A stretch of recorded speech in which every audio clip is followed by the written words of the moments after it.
Good afternoon, everyone. Thank you for joining today's CAPE Using Social Media to Market Adult Education webinar hosted by Carla Frisler. My name is Marjorie Olavides, and I am a project specialist for OTAN. I will be your host today. Before we begin today's webinar, I'm going to go over some general housekeeping. During the webinar, if you have general questions, please post them in the general chat box at the right of the screen. If you have specific questions for Carla, please post them in the Q&A box on the bottom left of the screen. She will answer this question at her first opportunity. If you need technical assistance, please also put a note in the chat box. If you've logged in using your initials, consortium name, school site, or an acronym, please identify who you are in the chat pod. If you have others with you who are participating in the webinar, please let us know who is with you. This will help us get a more accurate count of attendees today. As a reminder, this webinar is being recorded. The recording, presentation slides, and resources will be available for download on the California Adult Education Program website. And as always, if there's a need for technical assistance or PD, please contact TAP. A link to submit a support request will be in the chat box. And with that, I'm going to pass it off to Carla. Thank you, Marjorie. We're here today to talk about using social media to market adult education. For those of you who don't know me, again, my name is Carla Frisler, and I'm a subject matter expert for OTAN and the founder of EduChanger Consulting. I've been in higher education for 23 years, primarily at adult schools and community colleges. My background is in ESL and instructional design, and I was the initial social media manager for Torrance Adult School and helped establish their social media presence. So that's when I started my interest in using social media for marketing. That was about 10 years ago. Today, we will be talking about the purpose, value, and features of popular social media tools. We'll see examples of social media use in adult education. I'll introduce some strategies for managing social media marketing, and we'll discuss additional resources available. And just to note, this is a huge topic, and we only have a short time today. So we'll just be covering these topics at a basic level just to get started. We will not be discussing using social media in the classroom for instructional purposes. That is beyond the scope of the time that we have today. So today we really are focusing on marketing your programs and getting the word out about the amazing things that we're doing in adult education. So again, we'll talk with you at the end about how to get additional training, including hands-on, if you want to explore any of these topics in greater depth. So why use social media to market adult education? In a recent CAPE newsletter, you may have noticed an article that said you can help bring awareness to adult education and its life-changing potential by sharing with your community what it is, the types of classes you offer, and how it benefits the community. So some of the reasons we use social media are to inform. We might also want to inspire and motivate, especially students, to keep them persisting. Another use of social media is to build community, and that may also include collecting feedback and comments from students or the local community, and also responding to any questions that people have about your programs. And also, almost everything you post should have some call to action. What is it that you want people to do with the information that you're sharing with them? So who can you reach using social media? First and foremost, you can reach current and potential students. Also, current and potential employees, school administration and board of trustees, community stakeholders, which might include, for example, a school site council, local businesses that you could partner with, legislators, and the media. So any agency, institution, or consortium social media marketing plan should include Facebook, Twitter, Instagram, and LinkedIn at a minimum to reach the broadest audience. You will also want to establish a presence through a YouTube channel, and Snapchat to reach younger generations in particular. Trust me, people under 30 are not on Facebook. Let's quickly take a look at the different social media platforms and highlight the marketing-related functions available within each. So first, let's take a look at Facebook. Like I said, this isn't really to reach the kids, but a lot of people are still using Facebook.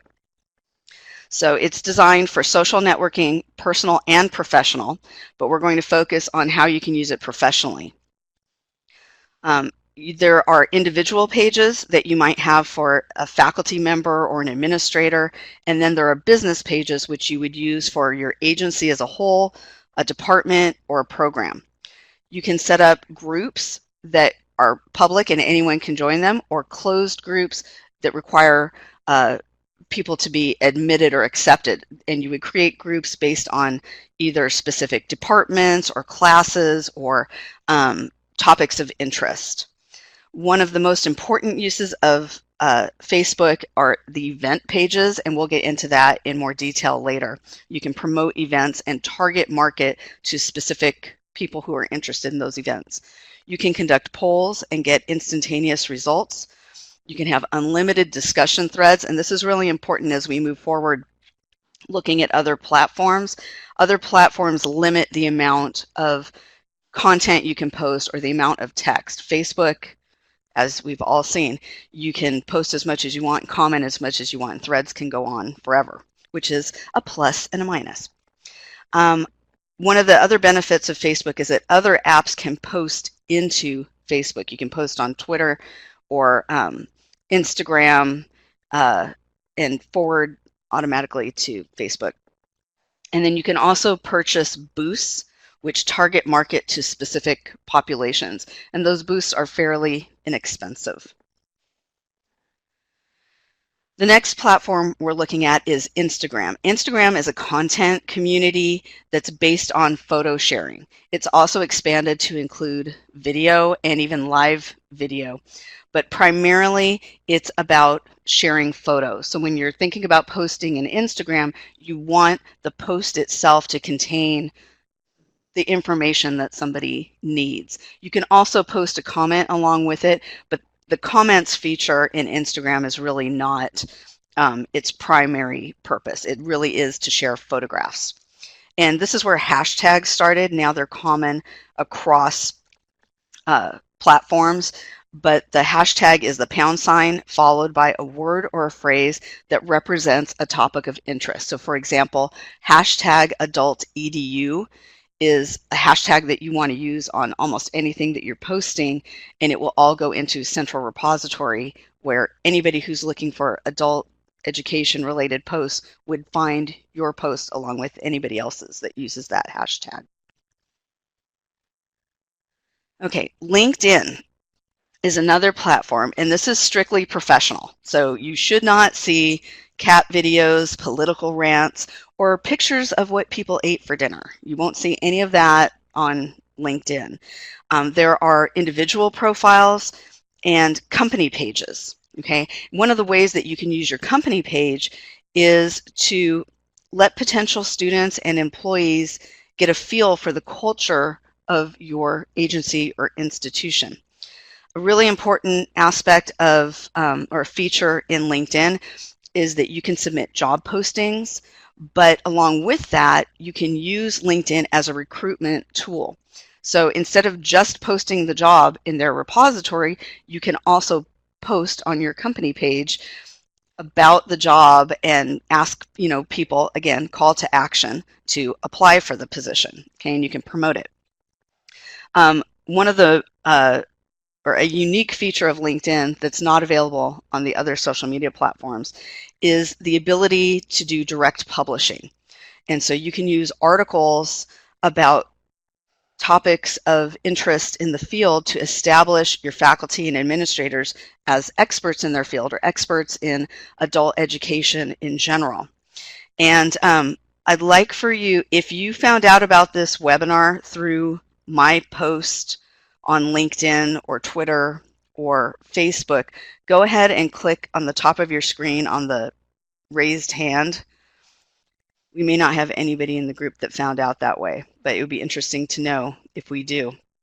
So what I did, I posted an article a couple weeks ago about using social media for marketing. And then when I announced and shared my article, I also mentioned that if people wanted more information, they could sign up for this webinar. So I'm looking through the list and I'm not seeing anybody here that found out that way. So you probably found out through the CAPE newsletter or other. Oh, one person raised their hand. So they did find out about it through my post. So that made it worth it. Thank you. Okay, Twitter. Twitter is very popular and it's what's called a microblog. So it has a character limit, which thank goodness was doubled a couple of years ago. It used to be 140 characters. Now it's 280. And just as a note, you cannot edit a post once you have submitted it. So just keep that in mind. But really, the benefit of Twitter is to kind of get people's attention and send them somewhere else, either to an article or to a website.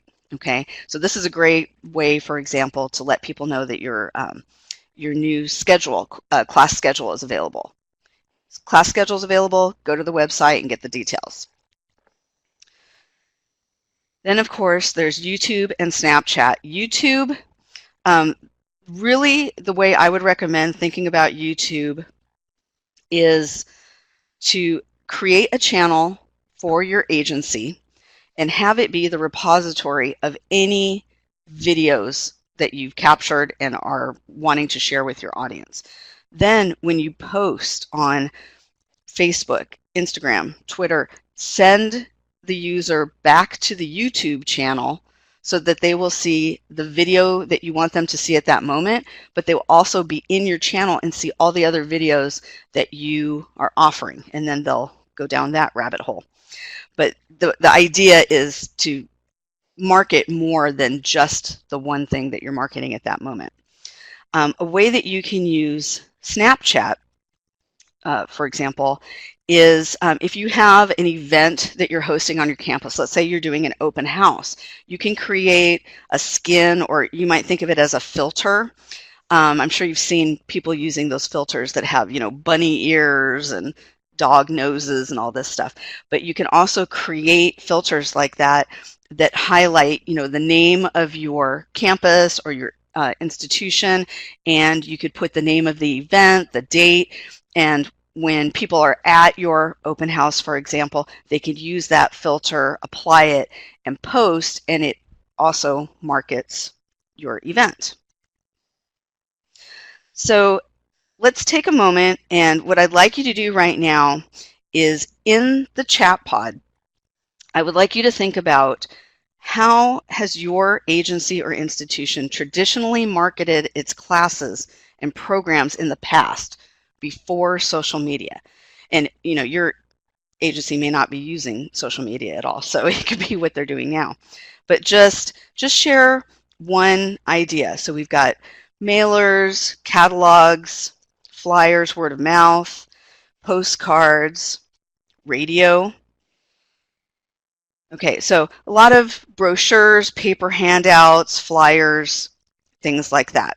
Okay, so something that you want to keep in mind, thank you for your responses. Something you want to keep in mind is that you don't want to throw the baby out with the bathwater. Okay, just because we're using social media doesn't mean we're not doing some of these other things. Okay, we've seen a lot of schools move toward, instead of sending a full brochure mailed to people's homes, maybe you send a postcard with your web address and send people to the website with the full schedule and things like that. But you still are going to need to use some amount of paper, some flyers, postcards, and things of that nature. And what you want is for all your promotional materials to connect with each other. So for example, if you are giving out a flyer or a postcard or a brochure, make sure that you have your social media icons so that people know they can also reach you through social media, and you have this reciprocity. And something else that you want to keep in mind, and as we're looking at examples, you can think about this, is you don't want to just take your print materials and slap them online. Okay, so for example, I did a website evaluation for a school last year, and you could tell almost immediately that they just took what they had in print and slapped it up on their website, because every reference to get more information was to call a phone number. Well, when people are looking at information online, it could be any time of the day or night. And if you're requiring them, and the only resource you're giving them is to call a person between business hours, you may run the risk of losing their interest. Okay, so you really want to think about that kind of thing, that you want, don't give a phone number, or give a phone number and an email address so they can choose which they want to use to ask questions. There are many ways that adult education agencies can use social media to promote your activities and value. And when planning your posts, think about how you can use social media to not only inform, but to also engage your audience. Okay, so why use social media marketing? In Daniel Owis's book, The Digital Marketing Accelerator, he describes it to me very well. What makes social media so valuable and revolutionary is the two-way communication stream, the conversation that is intrinsic to the technology. And I want you to keep this in mind as we continue to explore. We've discussed social media marketing in a general way up until now, but let's apply it specifically to adult education. And any questions so far? If you have any questions, please post them in the Q&A pod, especially if it's something that may seem off topic or it's not really what we're covering right now, and you don't want to forget your question. Put it in the Q&A pod, and I'll make sure that I continue to check there and follow up with you. Okay, so no questions. So first and foremost, the way that social media is being used the most, I think, and probably one of the most important reasons, is to promote our classes and programs. So, these screenshots are not designed for you to be able to read all of the details. You can download this PowerPoint and go back through and look at the examples later on your own. But just to give you a general idea, you can use video clips and photos to not only tell potential students and teachers about your latest offerings, but to show them as well. Let students see what they will be doing in a class or program. So for example, on the left here, we have a post, individual teacher is sharing a post from Vallejo Regional Education Center that cooking class is coming, which is great. And you're getting people excited, and look at some pictures, okay? What I would recommend also, along with this, is to have some kind of a link to a place where, if you want to be notified when the class is available, sign up and we'll make sure we let you know. That's target marketing right there. Or if you have a website that has more details about the program, offer a link that goes to the website, okay? Again, I'm pointing these things out to think about maximizing every post that you make. It should have some call to action and some way to get further information. In the middle, we have a CTE program giving a presentation about their program to an ESL class, and there's a link to get more information if you're interested about the program. Porterville Adult School, here it has a video of students who've gone through the CNA program, and they're talking about their experience. And then over on the right, we have an announcement from Torrance Adult School about a pre-apprenticeship program in construction. And again, the reference here is to call a number if you have questions, but ideally you want to point back to a website, or, if people see this at 11 o'clock at night and they want to register right away, can they register online? What can they do? Call to action. And what you want to think about is how we have teachable moments in our classroom. Think about reachable moments with social media marketing. You want to grab the user while they're interested and ask them to do something, whether it's register or share their opinion or whatever it is, but you don't want to put obstacles in their way that might result in you losing their attention or enthusiasm.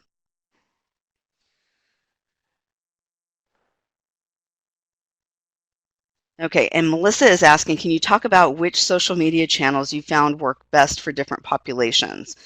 Older versus job seeker versus ESL.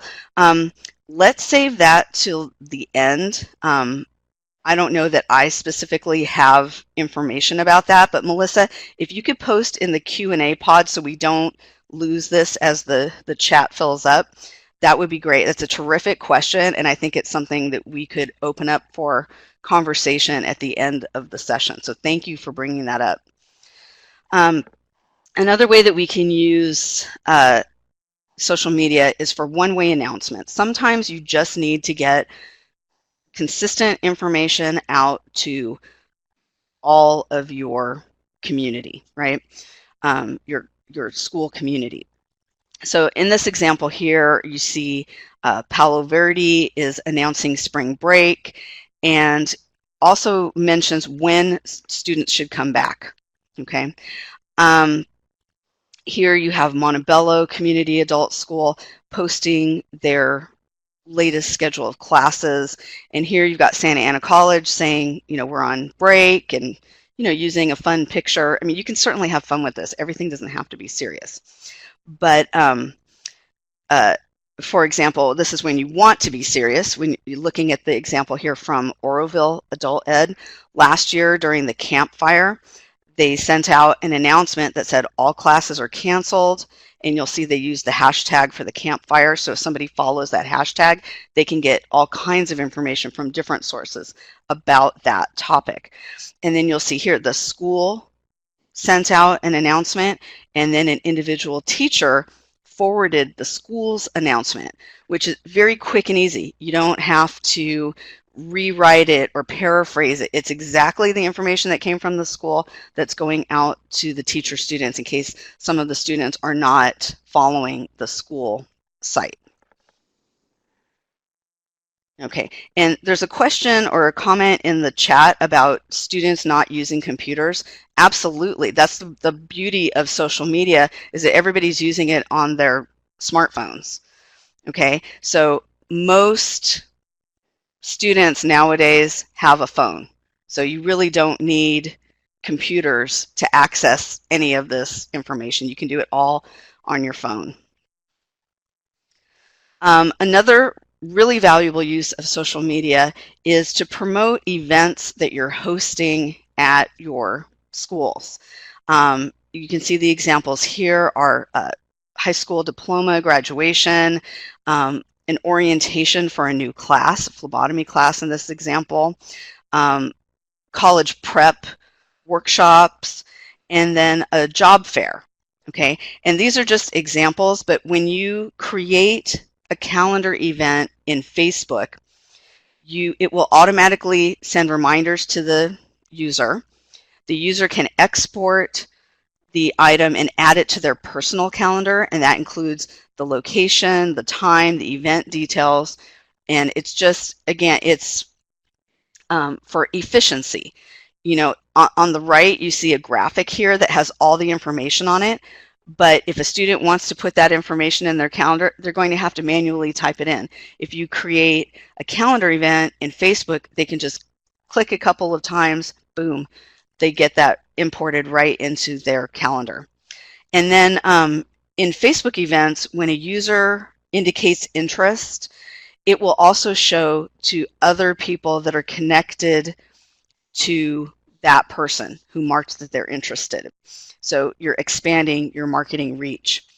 And then hosts can update and users can participate in discussions about the event, you know, things like where to find parking on that day or the schedule for the day, things that aren't necessarily important to your general population of who you reach with your social media pages, but for that specific event, the people who have expressed an interest will get the information. Okay, so another way that we can use social media is to build community, okay? And we can do this by having some back and forth conversation, right? For example, here on the left, I created a couple of polls using Instagram and Facebook. And I asked other teachers, do you prefer teaching online hybrid or traditional face-to-face? And I got instantaneous results that I could then share with others. And I was doing this for, doing research for something in particular. But you could pose a question asking students, what classes would they like to see offered? Or they could choose between programs or certificates that they might be interested in. Maybe your agency is planning to offer 4 new certificates and you're trying to prioritize which to develop first. This would be a good way to get started with that conversation. In the middle example, Oroville stated that they had a full house in their ESL class today. Be the first to guess how many nationalities are in this class and win a coffee mug or reusable shopping bag. So it's, users would post in the comments, and it's just a way to get people engaged and interacting with you. And then on the right, you'll see an example from North Orange County. They were looking for students to participate in an in-person focus group.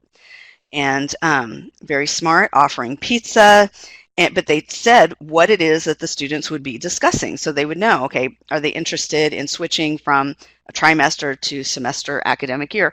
Maybe some students, it doesn't really matter. Maybe some students feel passionately about that. And so they could join the focus group. Something that you could do to extend this would be to offer a Twitter live chat or a Facebook live chat during the in-person session, so anybody who couldn't be there in person could still participate and be able to share their 2 cents. You could also do discussion threads so that people can participate asynchronously rather than having to be in a specific place at a specific time.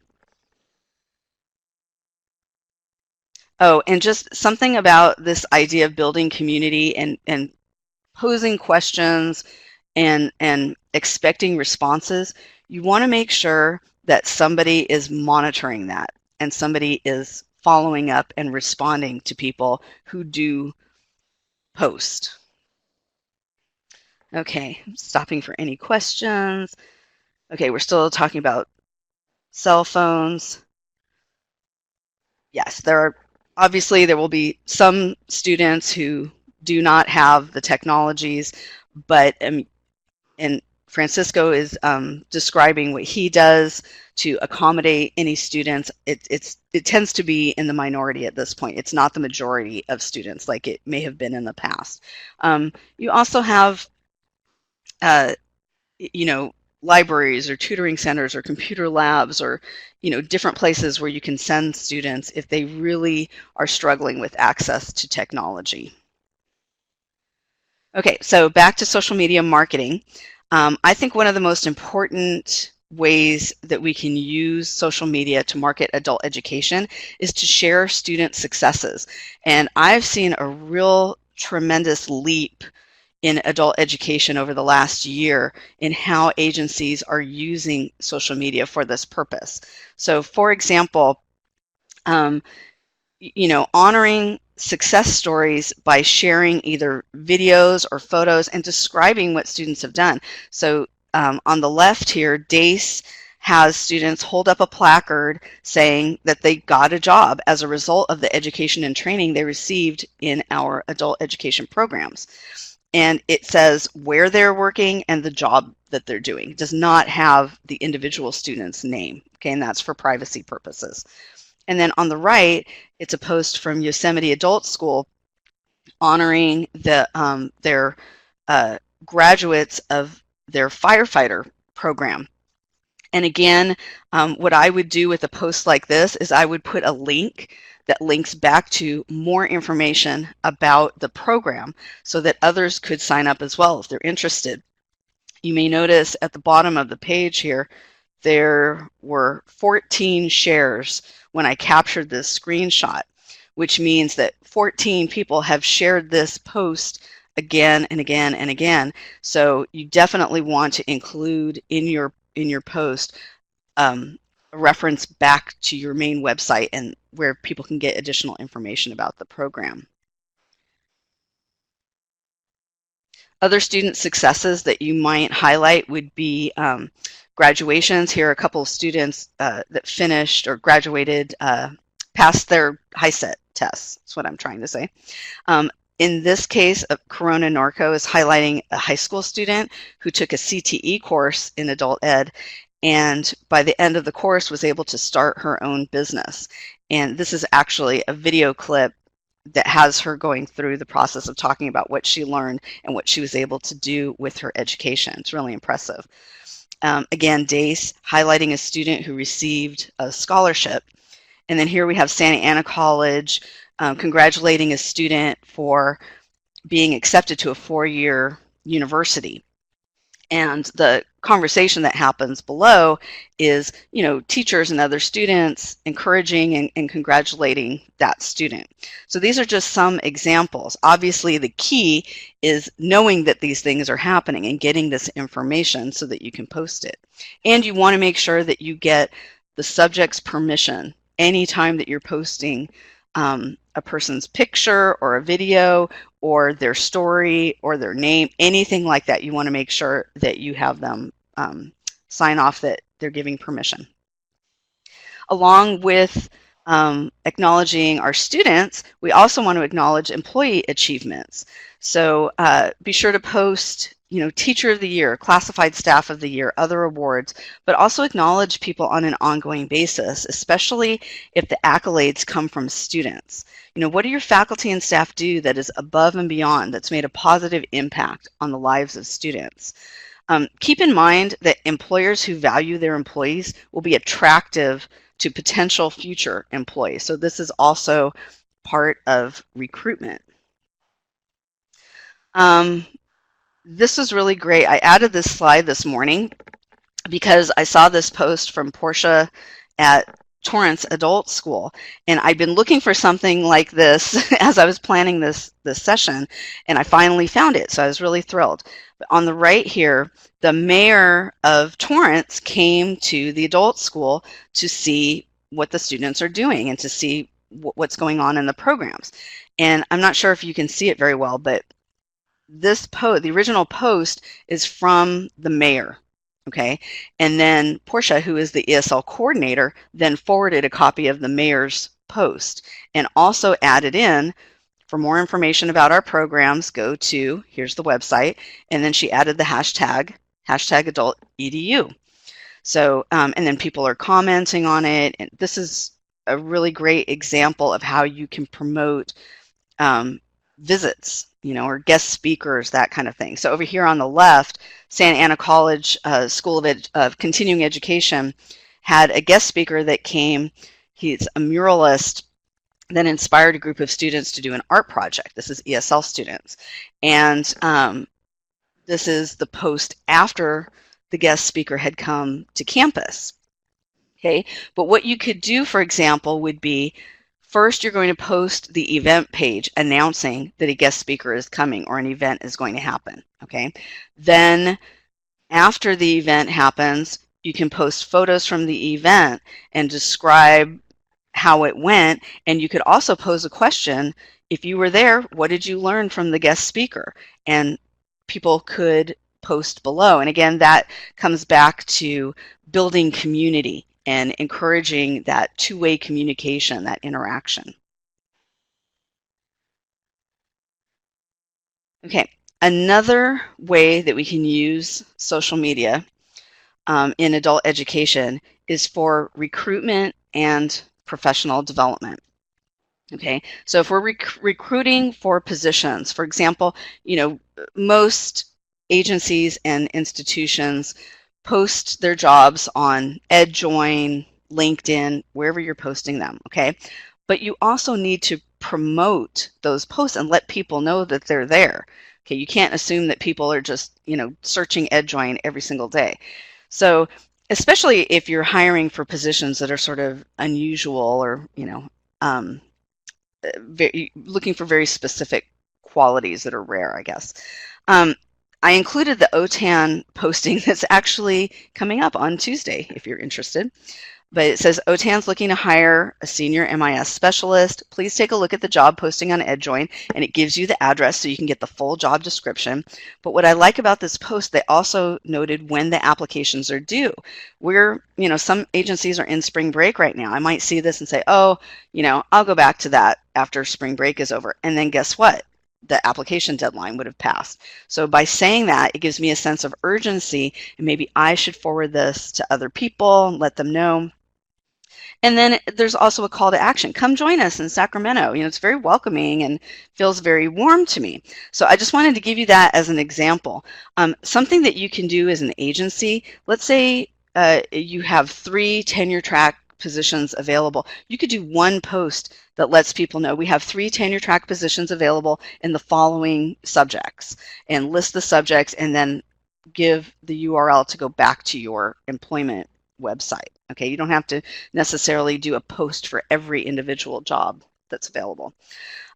Here, Santa Ana College posted that they're looking for student assistants and how to get more information about that. Other things that you can do besides job postings is, in the realm of professional development. So for example, on the bottom here, CASAS Summer Institute is coming up. When CASAS tweets that registration is open for Summer Institute, you as an agency might want to retweet that announcement because it could be valuable to your faculty and staff, but also other agencies as well. So you're helping within the field promoting professional development that's available.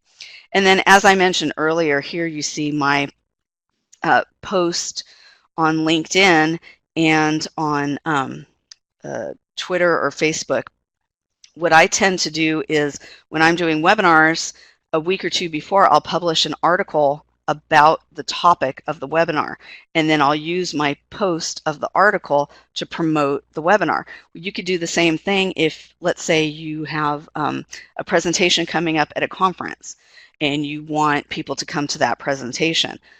Publish an article that has a little bit of the information you're going to be presenting, just the highlights.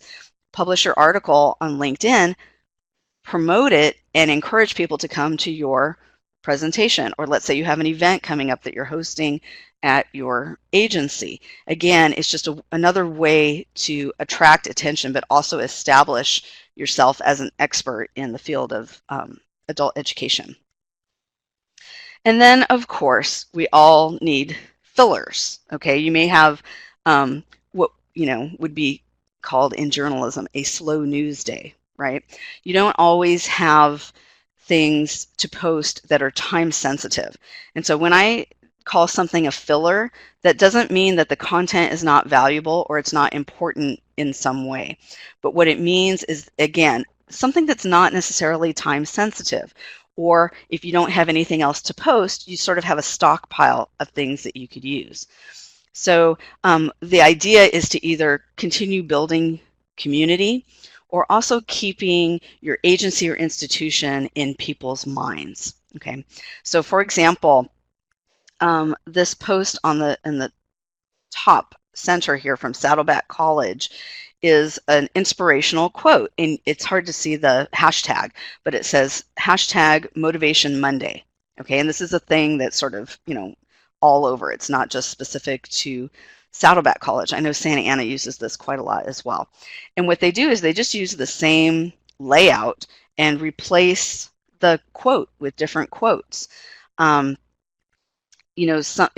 could have a class of your graphic design students develop a whole series of Motivation Monday quotes that you could have as a stockpile and use throughout the year.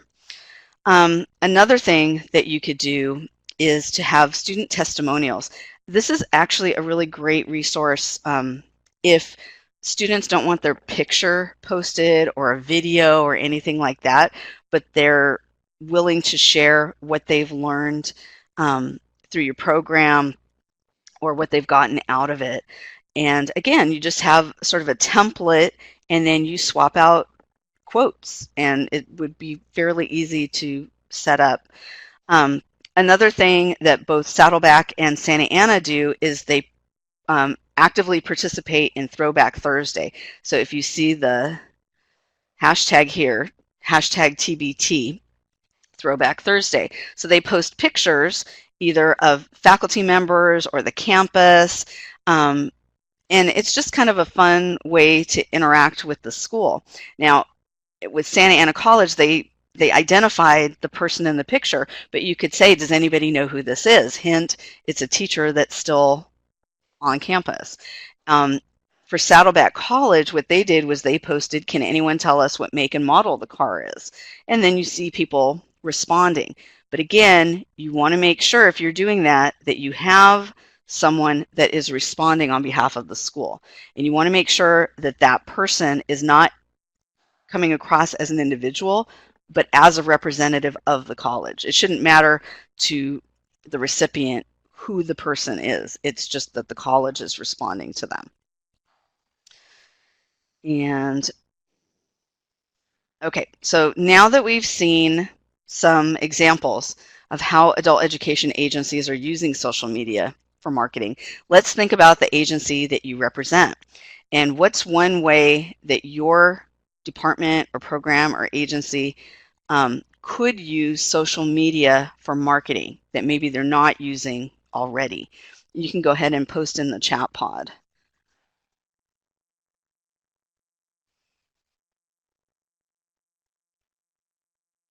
Okay, so we've got marketing professional development.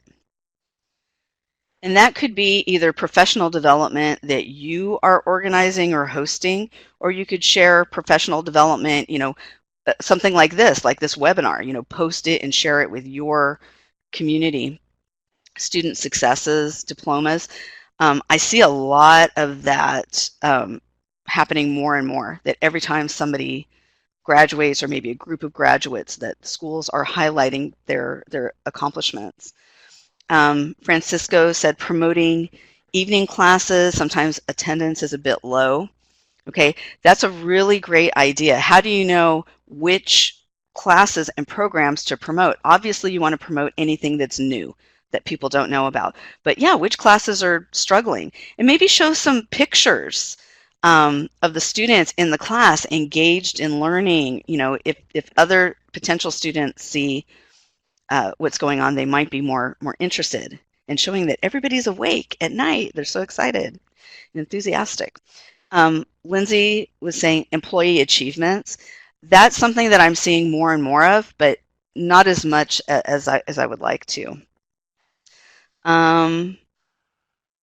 Let's see. And Diana's suggesting, follow the hashtag AdultEDU to see what others are doing and to help promote each other. And follow each other's sites. That's one of the best things that you can do. I've pulled out some specific examples today of schools that are really using social media well, and you can follow them, but you should follow everybody in your general area. Absolutely. Using polls to gain data. I think that's a great use. And one thing I didn't mention before is that you could use polls, for example, to reach out and get input from students who have moved on from your agency. Maybe they got a job, or they went to a four-year college or something like that. Throw it out there. If you went through our adult school, what have you been able to do with what you learned? And we all know we're having to document things like that more and more. So you could actually collect data that way. Reminders for upcoming courses, solutions to barriers like childcare. Exactly. You can post about tutoring services available, any kind of student support services that are available. Those are all great things to post about.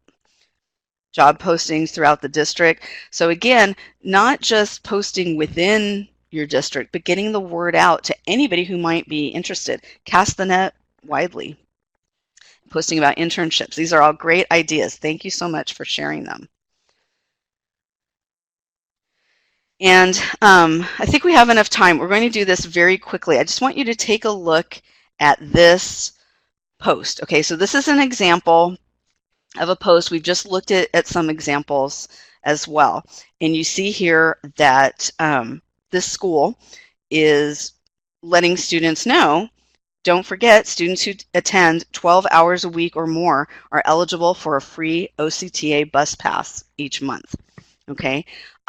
In the chat pod, go ahead and tell me, what do you think the purpose is of this post? So we've talked about the purpose being either inform, inspire, and motivate, collect feedback or build community, or some sort of call to action.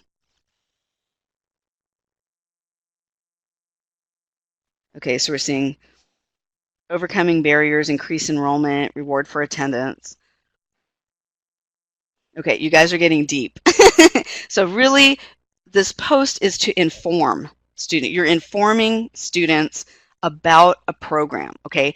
And your goal in informing them is that you want it to promote persistence and increase their attendance. But your intention or your purpose for posting this would be to inform the students that this even exists. Now, beyond informing them, what do you want? You need to have a call to action. You want them to actually get the bus pass, right? So what could you change or remove or add to make this post more effective, if that's your intention, is to inform the students and then you want them to actually get the bus pass? Where to get it from, right? That's missing. Add a link, and it would be very easy. It's an incentive for students to attend school. So yeah, you have a link from the post. Okay, so I think you get where I'm going with this. So again, I really want to emphasize how important that is. You can promote things all you want, but you need to have a place where people can go if they have more questions. Okay, now from here, as a student, I have no idea where to go. Do I ask the bus driver? Do I have to do something with my student ID? You really have no idea. Okay, and another thing that I want to point out is that this is a perfect example of why whoever's working on your social media needs to also be collaborating with whoever manages the content of your website. Okay, so if you're promoting a program, there needs to be somewhere on your website that has the detailed information about it, and those you need to reciprocate and be in concert with each other, right? So something that could happen is, let's say students ask questions, you could create an FAQ along with the information page. So for example, as a student, I might ask, okay, I signed up for 12 hours a week, but the school canceled one of my classes and I can't get into another class I need. So now I'm only taking 9 hours. Does that mean I don't qualify for this program? Anyway, that could go in the FAQs, and that's beyond the scope of this conversation. Moving on, let's just summarize what we've covered so far. We use social media to keep students, faculty, staff, and community stakeholders informed, to promote classes, programs, and events, to recruit new students and employees, to build community, to stay connected to our students after they leave our institutions, and to promote professional development opportunities. So some strategies for managing social media marketing. And again, this is a huge issue. So I'm just going to bring up a few tips for you to get started. And if this is something that you want to get more information about, we'll tell you at the end how to do that. First and foremost, we want to make sure that you understand that social media should be integrated into your overall marketing plan, not just tacked on or seen as additional. So just as we integrate technology into instruction, we should integrate social media into our marketing and outreach efforts. And you really want to keep in mind and consider and plan for the workload. Posting should not be dumped on someone with another job. Ideally, you want to have a coordinator who's overseeing all the activities and that communicates with the website content manager, as I just described. It's really important to have content providers across departments and programs. Even if you have somebody who's coordinating your social media, how are they going to know what's going on in the classrooms or in different programs?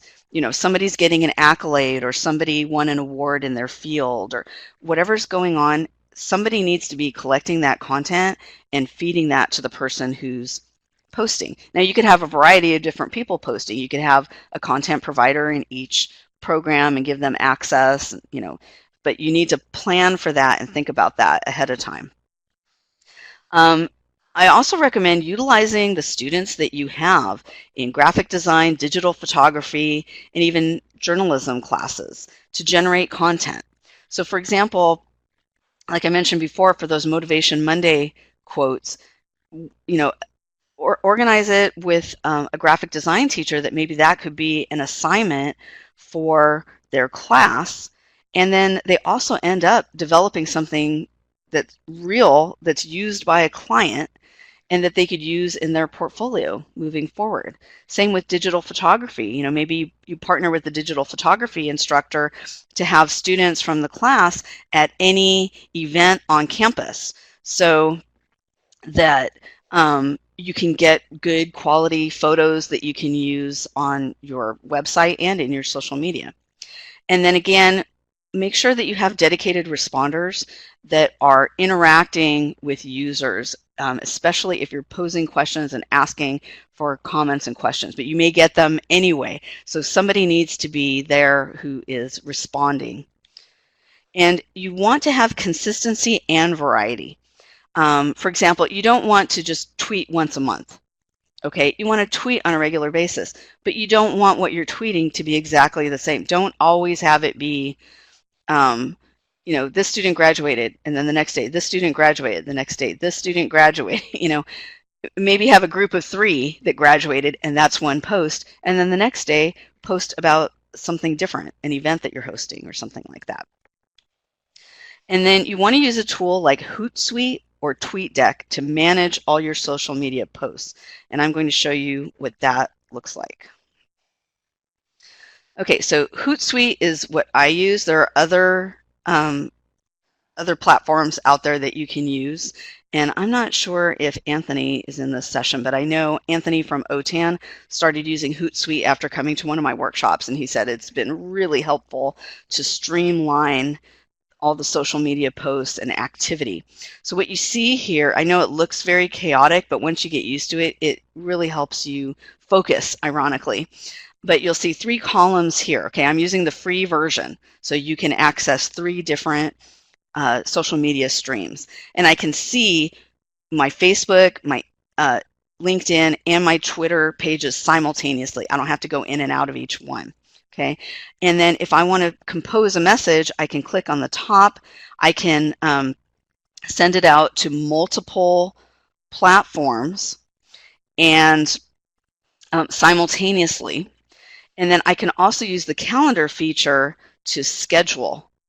Okay, so again, that example of Motivation Monday, maybe you want students to see something motivational first thing in the morning. So you schedule those Motivation Monday posts to come out at 5:30 a.m.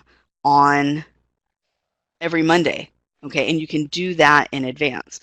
Somebody's asking, does HootSuite work with Instagram? Yes, it does. So if you want to have more social media outlets, you can pay a subscription, which the last time I checked was $29 a month. It's really not very much, but I would recommend starting with the free version and just try it out. Some of the social media platforms will allow you to forward. So for example, if you post to Instagram, it will automatically forward to Facebook. Okay, and so now you're hitting 2 social media platforms with one post. Okay, so just play around with that, and it's fairly intuitive to use, but it really is something that will save you a lot of time and makes your posting much more efficient. I think just the fact that you can schedule ahead of time is great. And so for example, during a week like this where you have for us it's spring break, you could have posts still going out every day. You want to integrate social media into your marketing plan. You definitely need to have content providers getting information and giving information to whoever is going to be doing the posting. Use a tool to manage your social media posts, and make sure you include hashtags to help get the word out about what you're doing. And then some people have asked about privacy concerns, and you really want to make sure that you have generic agency and department accounts so that like we saw in that example from Saddleback College, like I pointed out, it shouldn't be an individual person who's responding to users. It should be the college itself. And you can swap out who's doing that, right? Somebody changes jobs.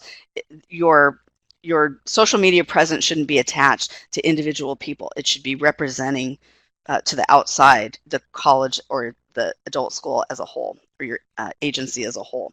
And for individuals, you definitely want to separate personal and professional accounts. Anything that you're posting professionally, you should not be mixing that with your personal posts. And I always recommend keeping those completely separate. So if you have any questions or comments, I am looking through the Q&A. Okay, we'll come back to that in just a second. I see that there are some questions there, but this is how you can ask for another training. So like I said, this is an hour. It's a very short amount of time. If we had a 3-hour chunk of time where either I could come out or somebody else representing CAPE or OTAN could come out to your agency or your region, we could do a lot more hands-on, actually develop some posts that you could do, maybe come up with the beginning of a marketing plan that you could use. So if you're interested in diving into this a bit more and getting kind of more personalized attention about it, follow this link.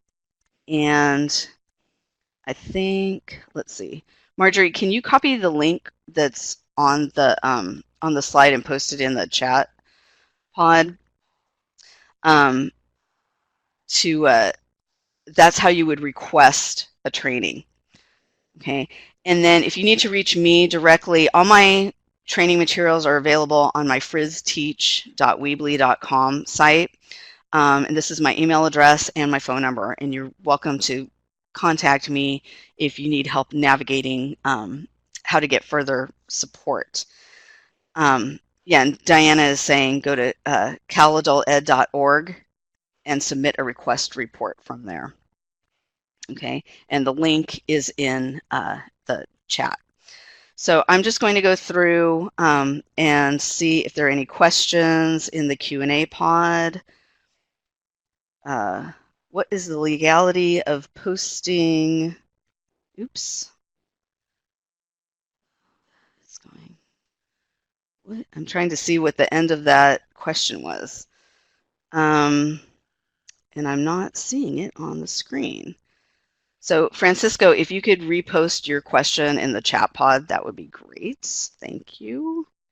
Will this presentation be available to refer back to?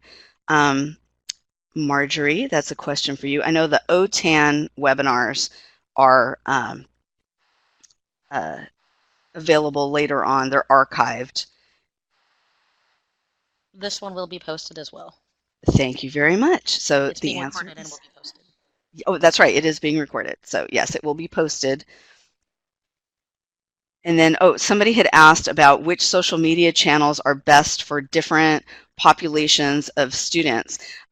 You did ask about older and younger. I will say absolutely, young people are not on Facebook. Okay, so you would not want that to be the only place that you're posting. Also, not everybody's using Twitter. So really what you want to avoid is choosing one social media platform and only using that. So for example, I have a 13-year-old daughter. She will never ask me for a Facebook account. She'll never have one in her lifetime. I guarantee it. She and her friends use Instagram and Snapchat, and that's it. Okay, that we know about. But it's across the board. So that's really why you want to spread your social media reach as far and as wide as you possibly can so that you hit all the different groups. If anyone else has ideas or experience looking at which populations of students, as far as ESL students or are using certain social media platforms, please post in the chat pod. That would be great to share that. And Melissa, thank you for asking that question. That is something I'm definitely going to do some research on. And the next time I do a workshop like this, I will include that. So, and maybe I'll post an article about it in LinkedIn. So you have to follow me on LinkedIn so that you can see that. But that's a terrific question, and I wish I had a better answer for you. So let me continue going.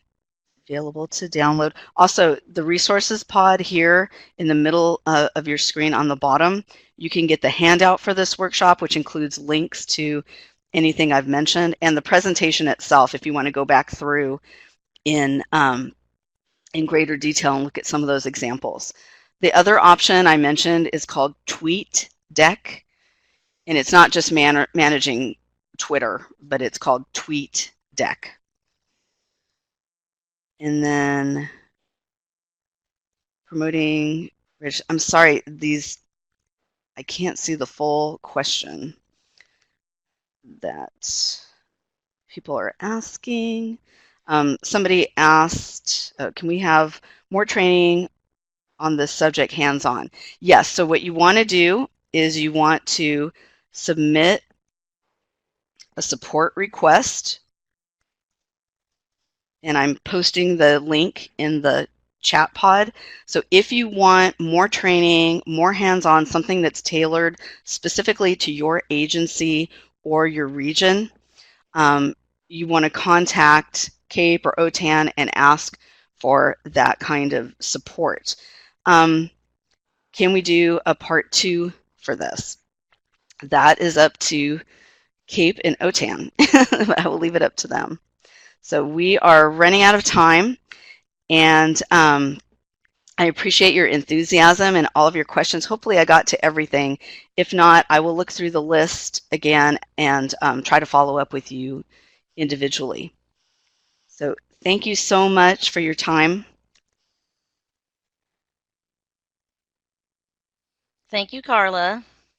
And keep in touch with me on social media. And you're very welcome, Marjorie. All right, and I also want to thank our audience for participating in today's webinar. Links to register for upcoming webinars are in the chat box. You might have to scroll up a little bit. As a reminder, the recording of this webinar will be available online on the California Adult Education website. After the webinar ends, an evaluation link will open on the screen. We encourage participants to complete the evaluation as it supports our efforts of continuous improvement. I also want to remind folks that if there's a need for technical assistance or PD, please contact TAP. A link to submit a support request is also in the chat box. Thank you all and have a great rest of your day. Have a great weekend.